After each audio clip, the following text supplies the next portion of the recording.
Hello, aspirants. Welcome to the UPSC Analyzer. Today, we will discuss newspaper analysis dated 25th of February 2023. And if you are finding this analysis helpful, then please like, share, and subscribe.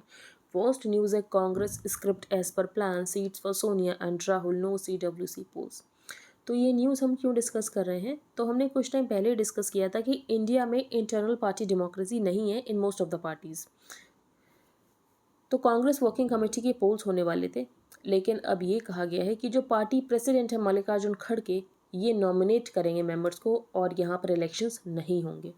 In the end, everything went according to script. The Congress leadership, which was not keen on holding elections to the Congress Working Committee despite its public pronouncements to the contrary, ensured that the high-powered steering committee, जो कि function कर रही है in place of the CWC, इसने यहाँ पर empower कर दिया है पार्टी प्रेसिडेंट मल्लिकार्जुन खड़गे को to nominate the new panel.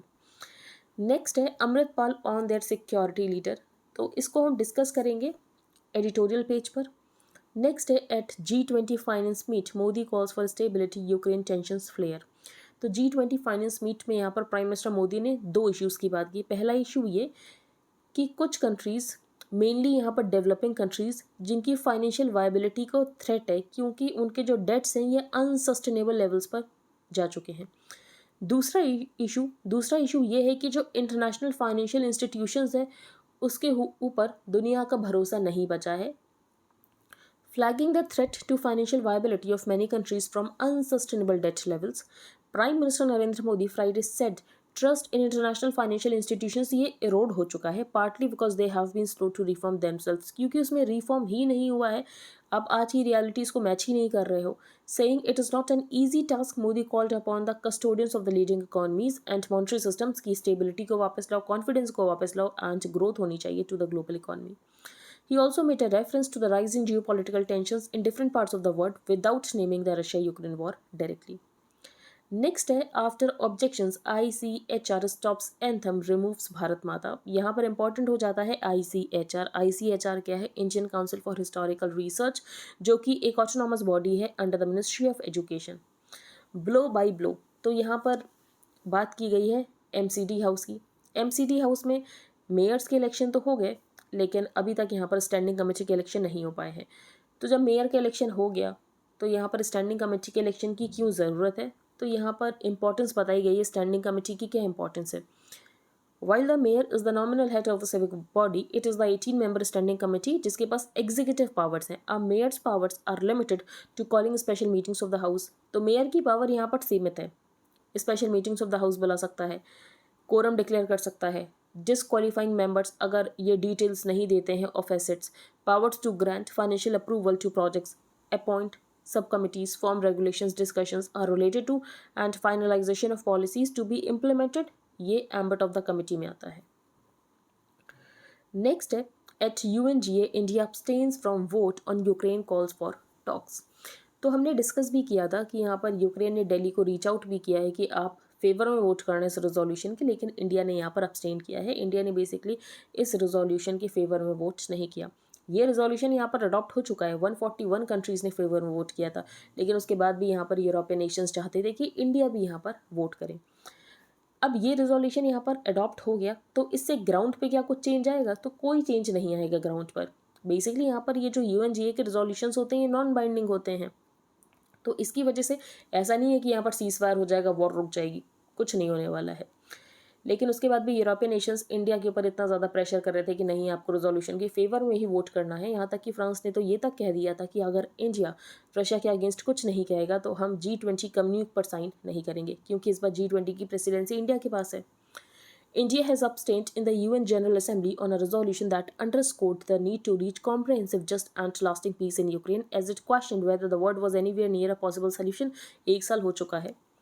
India was among the 32 Nations जिसने यहाँ पर abstain किया। 141 यहाँ पर फेवर में वोट्स आए एंड ये यहाँ पर रेजोल्यूशन अडॉप्ट भी हो चुका है, लेकिन ये एक नॉन बाइंडिंग रेजोल्यूशन है। अब इंडिया ने यहाँ पर कुछ क्वेश्चन रेज किए। पहला क्वेश्चन ये, can any process that does not involve either of the two sides, अगर रशिया ही इस प्रोसेस का समर्थन नहीं कर रहा है तो आप पीस कैसे स्टैब्लिश करोगे? तो can any process that does not involve either of the two sides ever lead to a credible and meaningful solution? दूसरा, has the UN system and particularly its principal organ the UN security council based on a 1945 world construct not been rendered ineffective. तो अगर हम आज देखें तो UN security council, UNGA, UN, इन सब में रिफॉर्म्स की ज़रूरत है। ये एक कंपनी की तरह काम कर रहे हैं। जनरल असेंबली रेजोल्यूशंस बाइंडिंग नहीं होते हैं unlike the security council resolutions. तो यूएनएससी के रेजोल्यूशंस बाइंडिंग होते हैं लेकिन यूएनजीए के रेजोल्यूशंस बाइंडिंग नहीं होते हैं। अब हम चलते हैं आगे। Privilege of MPs for freedom of speech not unqualified. तो हमने डिस्कस किया था आर्टिकल 105 जो कि यहाँ पर पार्लियामेंट्री प्रिविलेजेस की बात करता है। पार्लियामेंट्री प्रिविलेजेस, उसका मतलब ये है कि जो मेंबर्स ऑफ पार्लियामेंट है इनको फ्रीडम ऑफ स्पीच मिला हुआ है पार्लियामेंट में। No member of parliament shall be liable to any proceedings in any court. तो मेंबर यहाँ पर जो भी कहता है, जो भी वोट करता है, इसको लेकर इसको लायबल नहीं ठहराया जा सकता है किसी भी कोर्ट में इन रिस्पेक्ट ऑफ एनीथिंग जो कि उसने कही हो, जो कि इसने वोट दिया हो in parliament or any committee thereof. And no person shall be so liable in respect of the publication by or under the authority of either house of the parliament of any report, paper, votes or proceedings. लेकिन 44th amendment में ये कहा गया था कि true proceedings को report किया जा सकता है, क्योंकि यहाँ पर फ्रीडम ऑफ द प्रेस की भी तो बात आ जाती है। चलते हैं हम आगे। Before Amritpal, hardliners kept pot boiling, sacrilege to drugs to politics। तो ये जो कल पर्सन था हमने डिस्कस किया था, अमृतपाल, जो कि वारिस पंजाब डे का चीफ है। इसके यहाँ पर जो सपोर्टर्स थे, इन्होंने बेसिकली यहाँ पर पुलिस स्टेशन में बहुत ज़्यादा प्रोटेस्ट किया और इसके एड को यहाँ पर छुड़ा ले गए। एंड पुलिस ने कहा कि कोई एविडेंस नहीं है, हम इसके एड को छोड़ रहे हैं। इसके एड का भी यहाँ पर नाम मेंशन है जो कि इंपॉर्टेंट नहीं है। तो क्या ये जो खालिस्तान इशू है ये वापस से पकड़ रहा है? इसमें इस आर्टिकल में ये बताया गया और बहुत सारे आर्टिकल्स इसके ऊपर आए हैं। ये जो यहाँ पर इसके राइट साइड में है, ghost of Punjab past lessons for the present, ये भी यहाँ पर खालिस्तान इशू पर ही है। तो यहाँ पर ये बताया गया है कि खालिस्तान इशू को लेकर ये जो पॉट है ये कैसे बॉयल होता रहा। तो सबसे पहला है सेक्रेलेज इशू, गुरु ग्रंथ साहिब का यहाँ पर जो अपमान किया गया था। तो in its charge sheet in the 2019 the NIA said Sikh youths had been radicalized after the incidents of sacrilege of the Guru Granth Sahib in 2015।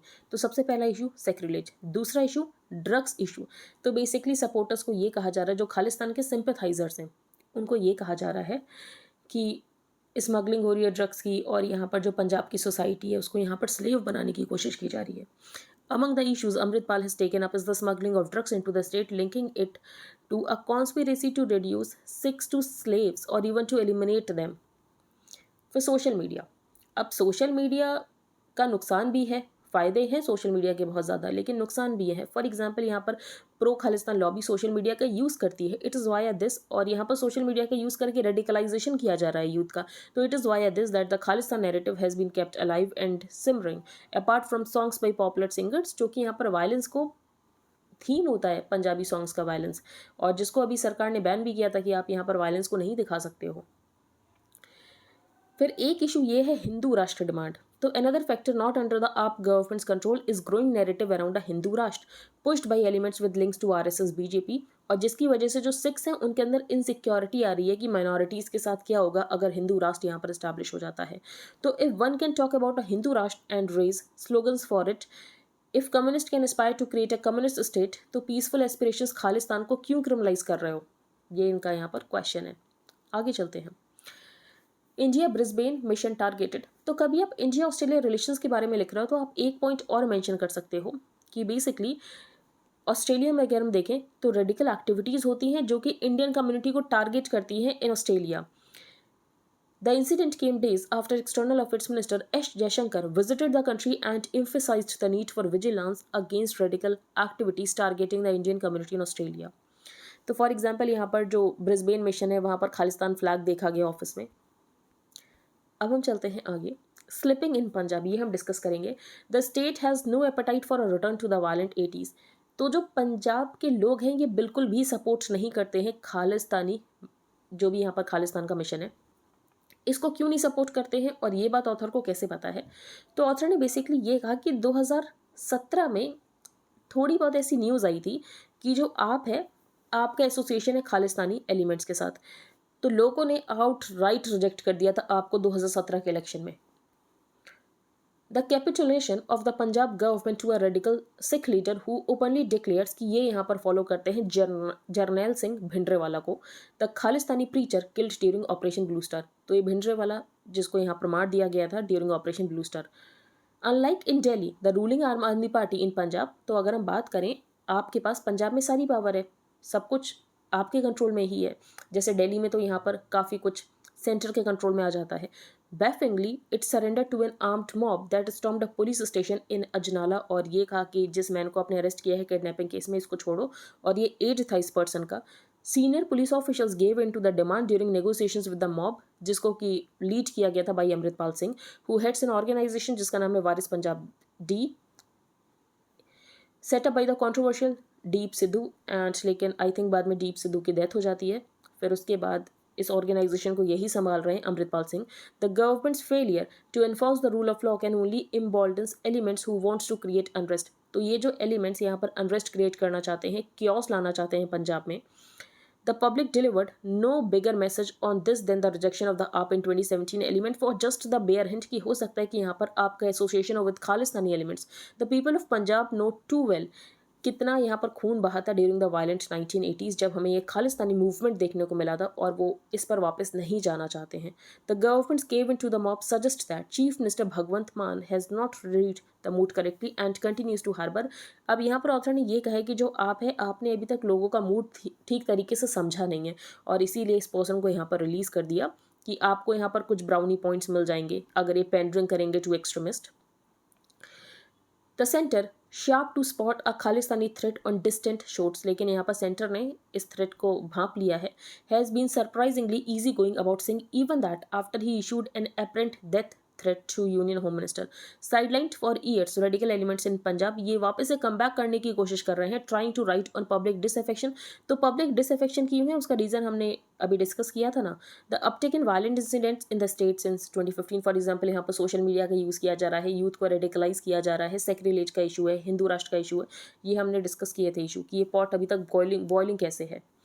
The incidents of desecration of the Guru Granth Sahib, तो मतलब गुरु ग्रंथ साहिब का अपमान, and Punjab's economic dead ends to drum up support for a lost cause. There is no room for complacency or political division on this. State और center को अपने differences side रख कर साथ में खड़ा होना चाहिए, और जो भी जिनका भी ये सपना है खालिस्तान मूवमेंट का, उनको ये समझाना चाहिए, उनको ये मैसेज देना चाहिए कि ये नहीं हो पाएगा। So the state and the center must put aside their differences and stand together to send out a strong message that anyone who dreams of returning Punjab to the 1980s will be dealt with under the relevant laws. तो उसको अच्छे से deal किया जाएगा। Next है slow path to piece. तो इसको हम डिस्कस करेंगे। हमने डिस्कस किया था बेसिकली यहाँ पर एक प्रपोजल ये है कि जम्मू एंड कश्मीर में जो आर्मी की प्रेजेंस है, इसको यहाँ पर फेज आउट किया जाएगा।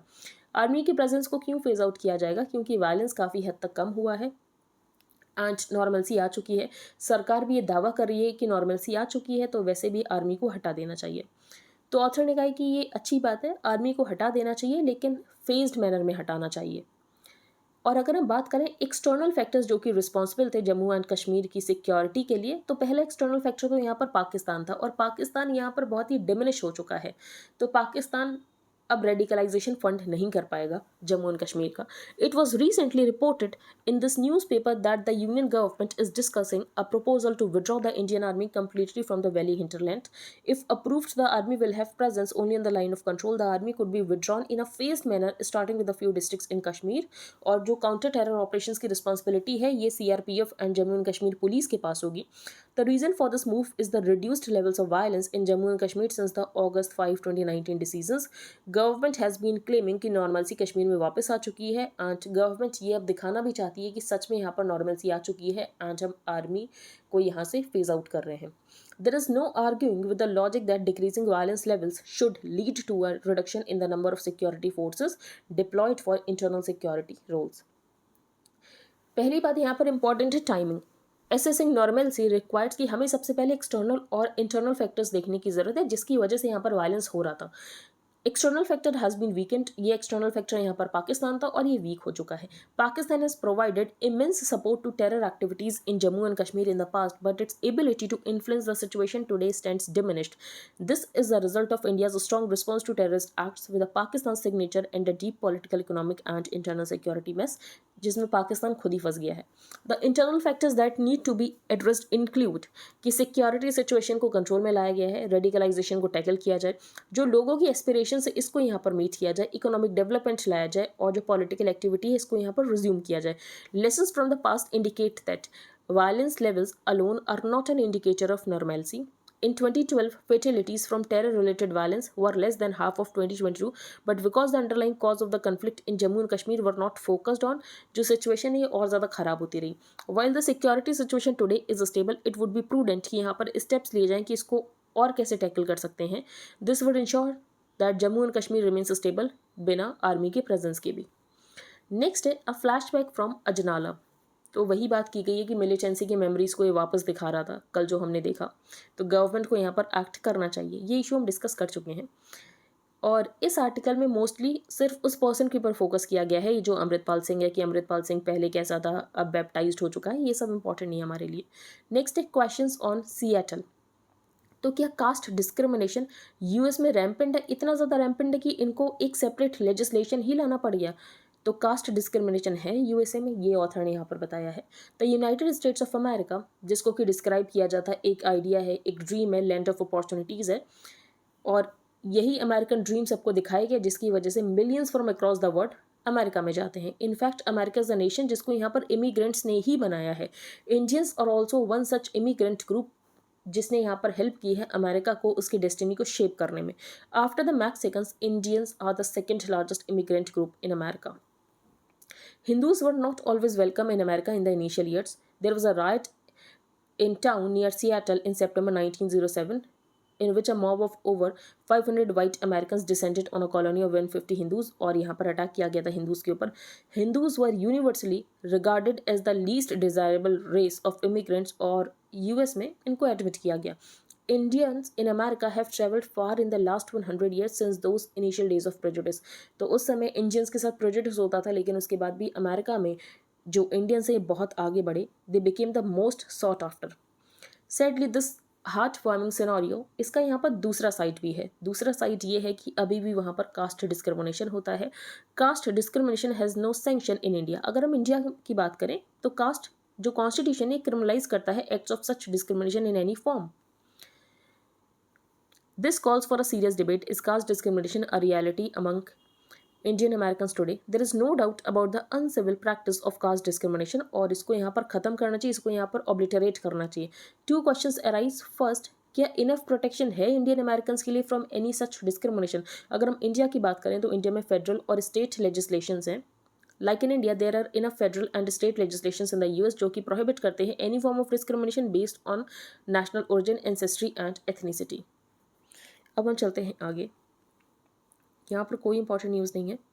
इंडियाज़ कोविड वैक्सीनेशन लॉकडाउन और जिसकी वजह से यहाँ पर 34 लाख लोगों की जान बच गई. स्टैनफोर्ड यूनिवर्सिटी की रिपोर्ट है. यूक्रेन रशिया वॉर को 1 साल हो चुका है. तो Ukrainians paid tribute to fallen loved ones on Friday and vowed to fight on to victory. Next है यहाँ पर ये हम डिस्कस करेंगे Russia's Medvedev floats idea of pushing back Poland's borders. तो इनका बेसिकली क्या कहना है, ये फॉर्मर रशियन प्रेसिडेंट है और इनका क्या कहना है, इनका ये कहना है कि अगर रशिया को खतरा है तो रशिया को यहाँ पर पोलैंड तक भी पहुँच जाना चाहिए. Said on Friday that the only way for Moscow to ensure a lasting peace with Ukraine was to push back the borders of hostile states as far as possible, even if that meant कि जो frontiers हैं NATO member Poland के. आज अगर Poland का encroachment होता है तो बेसिकली नेटो डायरेक्ट कॉन्फ्लिक्ट में आ जाएगा. Any encroachment on Poland's borders would bring Russia into direct conflict with NATO. Next है section 153A, it's use and misuse. तो section 153A promoting enmity between different groups on grounds of religion, race, birth of place of birth, residence, language etcetera and doing acts जो कि prejudicial हो to maintenance of harmony. This is punishable with imprisonment up to 3 years और with fine और with both. इस provision को enact किया गया था 1898 में. इसका मतलब ये है कि ओरिजिनल पीनल कोड में ये नहीं था. तो section 153A. In the pre-independence Rangila Rasool case, the Punjab High Court had acquitted the Hindu publisher of a tract जिसने यहाँ पर disparaging remarks किए थे about the private life of the prophet. लेकिन जो लॉयर हैं गौतम भाटिया, उन्होंने ये लिखा था कि हाई कोर्ट डिस्टिंग्विश्ड कि ये जो यहाँ पर अटैक किया गया है ये कम्युनिटी के एक डिसीज्ड लीडर के ऊपर किया गया है, ना कि कम्युनिटी के ऊपर किया गया है. When a small similar piece was published again, the High Court held that a scurrilous and foul attack on a religious leader would prima facie fall under section 153A, although सारे criticism नहीं. तो 153A आपको सबसे पहले पता होना चाहिए, promoting enmity between different groups on grounds of religion, race, place of birth, residence, language, etc. फिर यहाँ पर 153A सेक्शन 505, तो सेक्शन 505 यहाँ पर penalize करता है statements conducing to public mischief. जो 500 है ये डिफेमेशन से डील करता है. 504 intentional insult with intent to provoke breach of the peace. 153B1 making imputations, assertions prejudicial to national integration. 295A deliberate and malicious acts intended to outrage religious feelings of any class by insulting its religion or religious beliefs. फिर इसको यहाँ पर cognizable offence भी बनाया गया था. Cognizable offence का मतलब ये है कि पुलिस ऑफिसर बिना वारंट के अरेस्ट कर सकता है. पुलिस ऑफिसर बिना वारंट के अरेस्ट कर सकता है. तो इंडिया में कोई सेपरेट लॉ नहीं है हेट स्पीच को टैकल करने के लिए. तो बेसिकली यहाँ पर 153A 153 295A इन सब का ही यूज़ किया जाता है हेट स्पीच को टैकल करने के लिए. The application of the law hate speech laws have been invoked under regimes of all parties to crack down on criticism of public functionaries and to arrest individuals. अब basically यहाँ पर कुछ safe guards हैं क्या, इसका misuse ना हो जाए 153A का 295A का. तो हाँ सेफ गार्ड्स हैं. Given that the provisions are worded broadly there are safeguards against its misuse. For example section 153A and 153B require कि गवर्नमेंट के प्रायर सैंक्शन की ज़रूरत पड़ेगी अगर यहाँ पर प्रोसिक्यूशन को इनिशिएट करना है. लेकिन ये तब ज़रूरत पड़ेगी जब ट्रायल शुरू होने वाला हो. बेसिकली यहाँ पर जो प्रिलिमिनरी इन्वेस्टिगेशन होगी उससे पहले ज़रूरत नहीं पड़ेगी. तो sections 153A and 153B require prior sanction from the government for initiating prosecution, but this is required before the trial begins. फिर इनडिस्क्रिमिनेट अरेस्ट ना हो उसके लिए सुप्रीम कोर्ट ने 2014 में गाइडलाइंस दी थी in Arnesh Kumar versus state of Bihar. As per the guidelines for offences जिसमें यहाँ पर 7 साल से कम की सज़ा है, पुलिस ऑटोमेटिकली अरेस्ट नहीं कर सकती है अक्यूज को before investigation. In a 2021 ruling, the Supreme Court said that the state will have to prove intent for securing a conviction under 153A. और 2021 रूलिंग में सुप्रीम कोर्ट ने ये कहा था कि स्टेट को अपना इंटेंट प्रूव करना पड़ेगा. अब हम चलते हैं आगे. Amazon joins its challenger government's ONDC platform. तो ONDC प्लेटफॉर्म बहुत ज़्यादा इंपॉर्टेंट है. ये क्या है? ये है open network for digital commerce.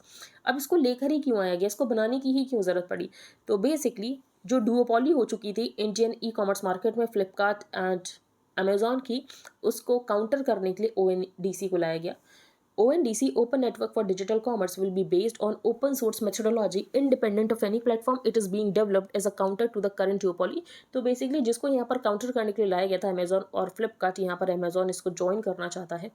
Amazon has announced that it will join the government's ONDC platform, a project aimed at enabling small merchants and kirana stores in parts of the country to access processes and technologies typically deployed by large e-commerce platforms. and Amazon ने कहा है कि Amazon इसको join करना चाहता है. ONDC का purpose क्या है? ONDC का पर्पस है जो ई कॉमर्स प्लेटफॉर्म्स है, जो ई कॉमर्स इंडिया में, उसको डेमोक्रेटाइज करना है, जिसको कि यहाँ पर कैप्चर कर रखा है Amazon एंड फ्लिपकार्ट ने. फिर यहाँ पर स्मार्ट कॉमर्स की बात की गई है. Smart commerce is an Amazon web services powered suite of SaaS. SaaS क्या है? Software as a service. इसके ऊपर क्वेश्चन आया था इसी प्रीलिम्स में कि सास को लेकर आई थिंक 3 स्टेटमेंट्स दिए हुए थे. Products that helps micro small and medium enterprises in India कि ये भी अपने बिजनेसेस को बिल्ड कर सकें और स्केल कर सकें अक्रॉस डिजिटल मीडियम्स. तो ONDC क्या है? Open network for digital commerce. आज के न्यूज़पेपर में इतना ही था. अगर आपको इंडियन एक्सप्रेस का हाईलाइटेड पोर्शन चाहिए plus static part related to every topic, तो आप इसको बाय कर सकते हो. इसके लिए आपको क्या प्रोसीजर फॉलो करने की ज़रूरत है? तो सबसे पहले आपको अपने टेलीग्राम अकाउंट का एक यूज़र नेम बनाना है. Then you have to change your privacy settings. For that आपको सेटिंग्स में जाना है. Then privacy and security, then groups and channels who can admit to the group chats. वहाँ पर आपको एवरीबडी चूज करना है. You can pay via UPI to the mentioned UPI ID and then you have to send payment proof along with the telegram user ID to the mentioned email ID. Second programme है revision series, जिसमें last 1.5 years के current affairs cover किए जा रहे हैं. अगर आपको join करना है तो आप मेल कर सकते हो पर्टिकुलर मेल ID पर. फर्स्ट न्यूज़ हमने डिस्कस की G20 फाइनेंस मीट पर. यहाँ पर प्राइम मिनिस्टर ने 2 इशूज़ रेज किए. पहला इशू ये कि जो यहाँ पर डेवलपिंग कंट्रीज़ हैं इनकी जो फाइनेंशियल वायबिलिटी है ये थ्रेटन हो चुकी है। एंड अगर हम बात करें इंटरनेशनल फाइनेंशियल इंस्टीट्यूशंस की, तो ट्रस्ट इसमें इरोड हो चुका है। तो बेसिकली इनको यहाँ पर रिफॉर्म्स की ज़रूरत है। फिर हमने इंटरनल पार्टी डेमोक्रेसी के बारे में डिस्कस किया। ICHR क्या है? Indian council for historical research, जो कि ऑटोनॉमस बॉडी है under the ministry of education. फिर हमने डिस्कस किया कि स्टैंडिंग कमेटी की क्यों ज़रूरत होती है। बेसिकली जो भी एग्जीक्यूटिव फंक्शन है ये यहाँ पर स्टैंडिंग कमेटी के पास है। UNG में जो रेजोल्यूशन लेकर आया गया था यूक्रेन में पीस इस्टेब्लिश करने के लिए, इंडिया ने अब्सटेन किया है। और बेसिकली इंडिया का ये कहना है कि अगर रशिया ही इस रेजोल्यूशन का समर्थन नहीं करता है तो आप पीस कैसे इस्टेब्लिश करोगे। फिर हमने ये भी डिस्कस किया था कि UNGA के रेजोल्यूशंस नॉन बाइंडिंग होते हैं। फिर हमने ये डिस्कस किया कि ये जो खालिस्तान सिंपथाइजर्स हैं ये इंक्रीज़ क्यों हो रहे हैं। इसका रीज़न हमने डिस्कस किया। तो सबसे पहला सेक्रिलेज इशू, दूसरा social media, third drugs issue, फिर उसके बाद Hindu Rashtra demand, next slipping इन पंजाब। तो वही आर्टिकल हमने डिस्कस किया बेसिकली यहाँ पर। स्लो पाथ टू पीस, तो जम्मू एंड कश्मीर से जो यहाँ पर आर्मी की प्रेजेंस है उसको रिमूव करने की बात की जा रही है। क्वेश्चंस ऑन सिएटल, तो क्या USA में कास्ट डिस्क्रिमिनेशन होता है। इंडियाज़ कोविड वैक्सीनेशन लॉकडाउन, जिसकी वजह से काफ़ी लोगों की जान बच गई। फिर हमने ये डिस्कस किया कि यहाँ पर जो रशिया के फॉर्मर प्रेसिडेंट है उनका ये कहना है कि अगर इंक्रोचमेंट पोलैंड तक भी होता है तो पोलैंड तक कर दो। सेक्शन 153 है, तो 153 है, 153B, 295A ये सारे पता होने चाहिए। 500 जो कि डिफेमेशन से डील करता है, और बाकी यहाँ पर मिसयूज़ ना हो उसके लिए यहाँ पर सुप्रीम कोर्ट ने क्या क्या कहा है।